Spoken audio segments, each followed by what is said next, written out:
Hey, section 2.6 today. We're talking about transforming graphs. This is a really important lesson because we are going to be doing this throughout the whole semester. So every chapter we're going to introduce a new type of function, and every type of function we're then going to graph and we're going to shift. So you're actually going to hear this lecture about 4 times through the semester.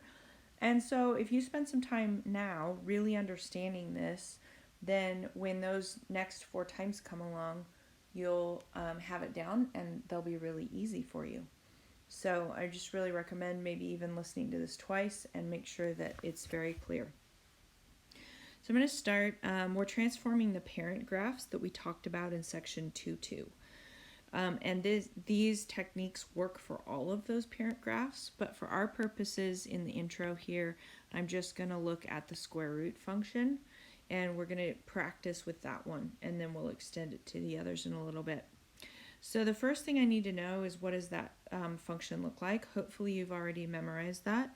It goes through 0, 0, and 1, 1, and then it's kind of flat like this. And when I'm grading these are the 2 points that I'm tracking to make sure that they're in the right place. Your 0, 0 and your 1, 1.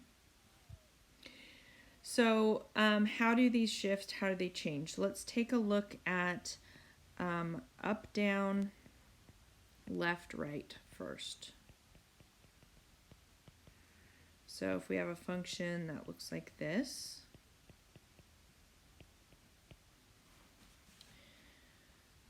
we have 2 numbers added in here, and they are in very unique places. This 3 right here is in with the x. So whatever's happening to the x, in this case we're rooting it, sometimes you're squaring it or cubing it or absolute valuing it.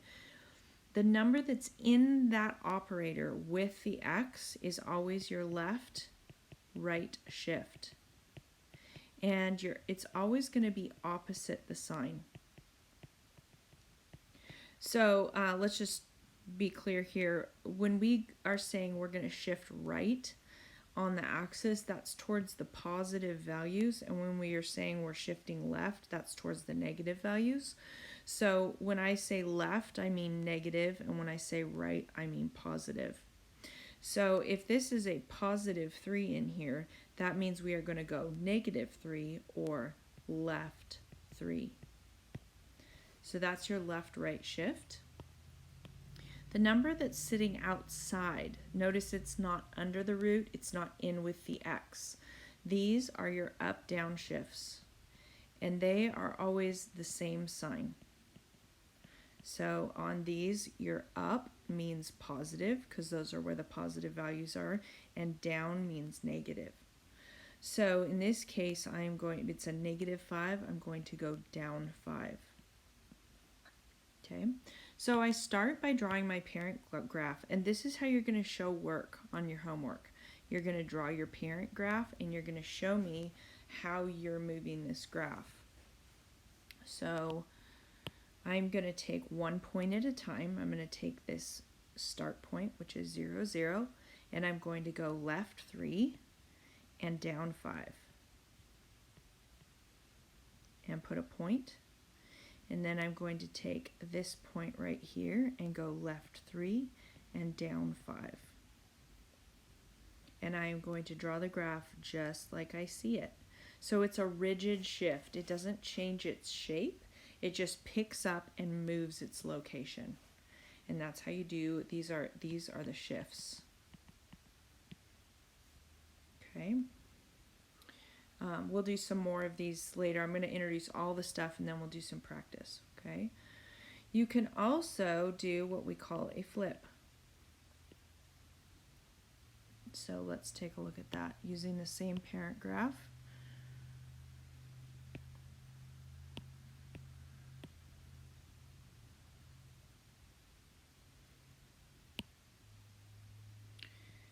Here's our root.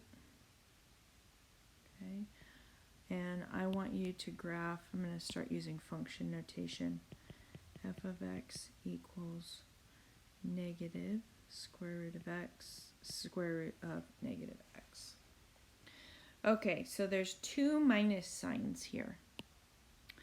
The one that is inside with the X, so it would be in the operation, like in where the left-right shift is.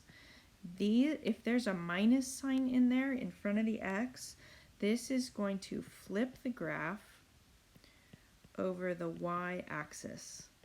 Or another way to say it is flip it over. Left, right. Okay. And for some people, the drawing part of this is challenging. I found that to be true for myself early on. And so what you do if you're having trouble drawing these is you take your paper and you fold it on the axis that you're flipping over. So we're flipping over the y-axis. So that means I take my paper and I fold it along this line. Now, I can't show you that, but if you think about it, or if you do it on your paper right now, fold it over the y-axis. And then if you imagine that your graph is wet ink, where would that then imprint is where it's going. So that would imprint here, okay? So in other words, if you have a point at 1, 1, it's now at negative 1, 1. If you have a point at 4, 2, it's now negative 4, 2. And I didn't draw mine quite high enough, but these are sketches, so I don't intend for them to be absolutely exact. I'm just looking for the general move to be correct. Okay, so that's what that minus sign inside with the X does. The minus sign outside in front, this is also a flip, but it's a flip over the x-axis. Okay, or we could say it's a flip down or up. Okay, depending on where you are. So again, if you have trouble with the drawing, that means on the x-axis you're going to fold your paper. And where is this graph going to be? Now we're looking at the pink graph because we just flipped it, okay? So you have to kind of go off the last thing you drew, not the original function. So we're looking at the pink graph.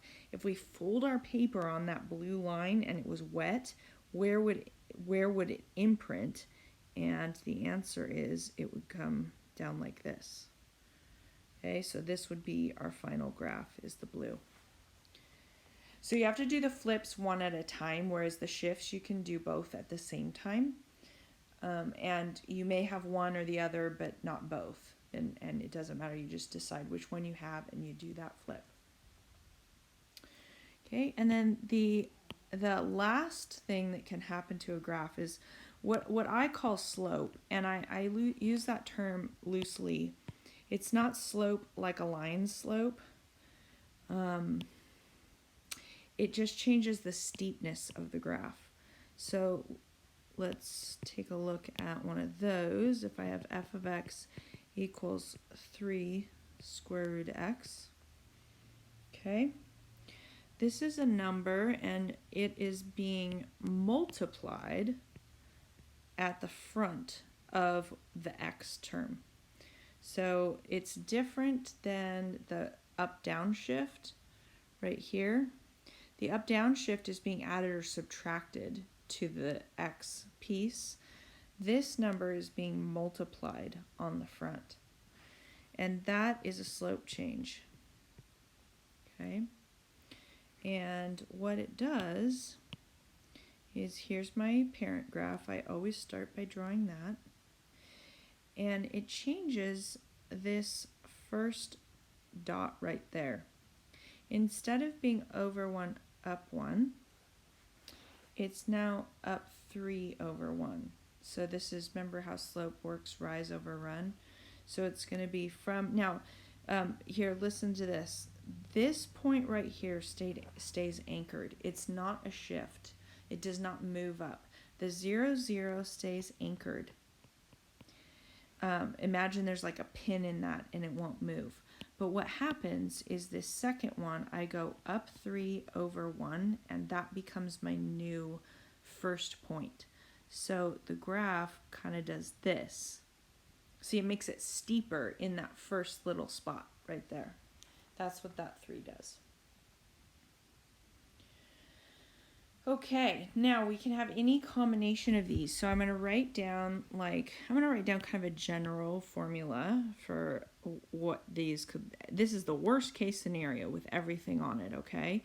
You could have a negative number. You could have a negative here. You could have a number here.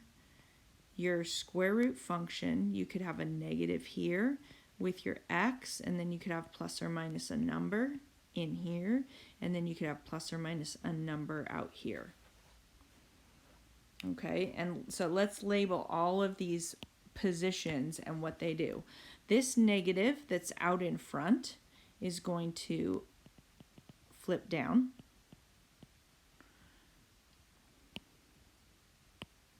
This number that's multiplied times the thing with the x is going to be your slope position. This negative that's in front of the x inside the function is going to flip over the y-axis. Okay, let's do that over the y, and let's say down over the x. This number that is added or subtracted to the x is going to be a left-right shift, and it's opposite the sign. And lastly, this number that's added or subtracted at the end is going to be an up-down shift, and it's going to be the same as the sign. So those are the positions and all the places that I can put a number or a minus sign that would change this. And here's the big rule. You need to flip it before you shift it. As we get into this more and do this more, I'll explain why that is. There is a way to do it in any order, but it takes a little bit of understanding. And for now, this is the rule, and that will keep you out of trouble, okay? So I'm going to take a look first at where my negatives are, do those moves first, change the slope, and then left and right shift last, okay? So let's do some examples kind of put together. And I'm going to, in this situation, I'm going to change up the parent shape and show you how that works. Okay, I'll keep this up.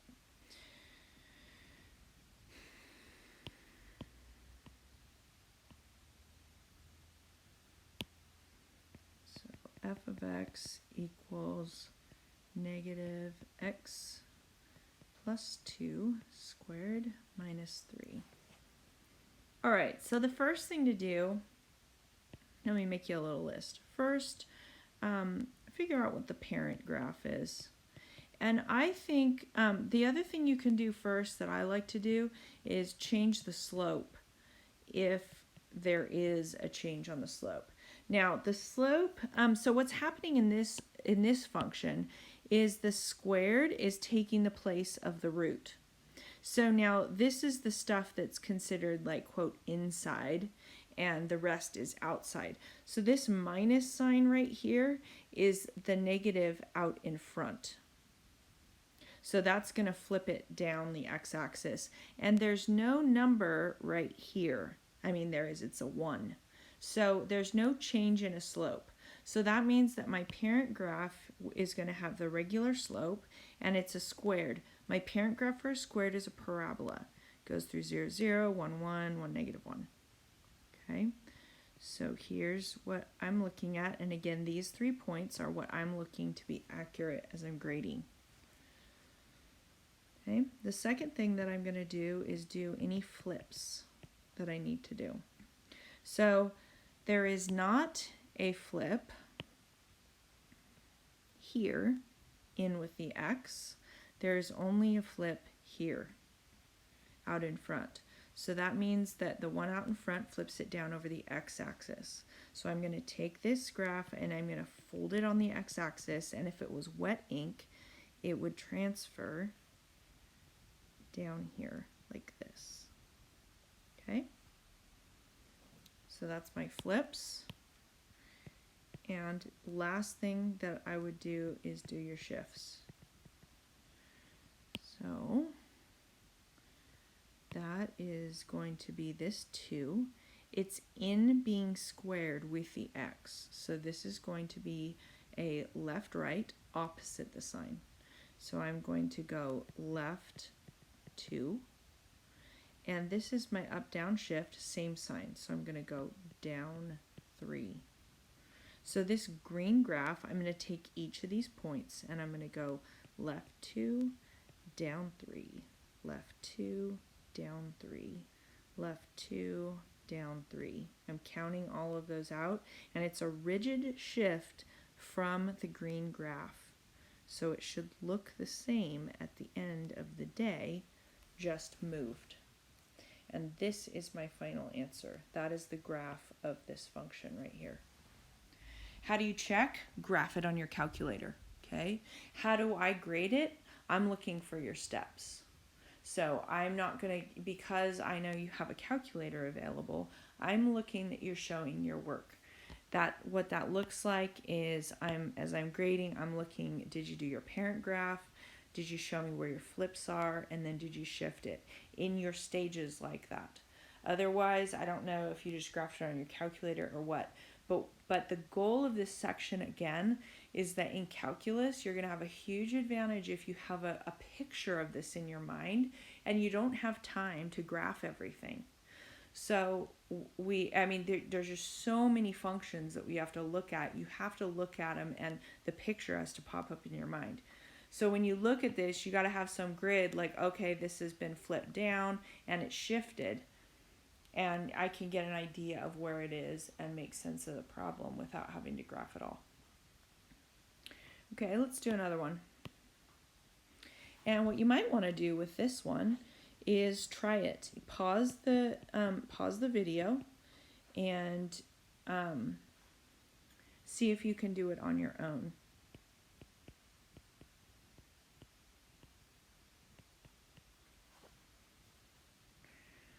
All right. So hopefully you took advantage of that opportunity to pause and try this on your own. This is what it should look like. First of all, I need to identify the parent graph and the slope. So I see, I'm going to do that in pink. Okay, so I see a cube on here. Okay, I know my parent graph of a cubic is the one with the little wiggle in the middle. And so that originally looks like this. Okay, but I have a slope change, which means that instead of going over 1 up 1 to find my first point, I have a slope of 3, so I'm going up 3 over 1 and down 3 over 1. So it's symmetric. It happens the same on both ends. And so this makes this inside thing really steep. So it almost looks like a straight line. But it is still, it's just tweaking that little section between -1 and 1 and making that really steep. And then it's going up even steeper from there. So it's not a straight line even though it looks that way. Okay, so that's where I am on this graph. That's my parent graph with a slope change. And then the next step is to do your flips. Well, the flips would be in this position here in front of the 3 and here in front of the x, and there aren't any minus signs there. So that means I don't have any flips on this problem. So the last step is to do your shifts. And the shifts are here and here. The 2 is in with the x, so it's opposite the sign, so that's going to be a left 2. And the 1 is outside, tacked on the end, so it's an up 1. So I'm going to take all 3 of these points, this point 1, 2, and 3, and I'm going to shift them left 2 and up 1. So left 2, up 1, left, whoops, I didn't count right, sorry. So I'm going to go left 2, up 1, left 2, up 1, left 2, up 1. So this is my steep middle. and then I'm going up steeper than that and down steeper than that from there, and this is my final answer. Make sure you star your final answer or circle it or something, or identify it by color so that I know which one's the end answer. Okay, because I am looking for all of these steps. Again, as I'm grading, I'm looking for a parent graph with a shift, and then your flips if there are some, and then your shift. Okay, the absolute values work the same way. They're just going to be a V shape, and the 1 over x's work the same way as that. So try some of those. And the other thing that you could do, let me say one other thing. This up down shift right here, this guy, he can be tacked on the end, but he could also be tacked on the beginning. So in context of a problem, I could write f of x equals the square root of x plus 1 minus 3, or I could do minus 3 plus square root of x plus 1. These are the same problem. The negative 3 is just put in the front instead of the back. And the book will mix and match that. This is still an up and down. Now, what a lot of people do on this problem is they think that this 3 is a slope and this minus is a flip. The reason it's not is because of this addition sign right here. Let me write this equation. Negative 3 root x plus 1. This is a slope change and a flip. This is an up and down, and the difference is, again, this little addition sign compared to a multiplication sign. So you got to put on your glasses for detail and make sure that you're looking at it carefully and critically to tell the difference. All right, practice makes perfect, so try a bunch of these and we'll practice some more in class.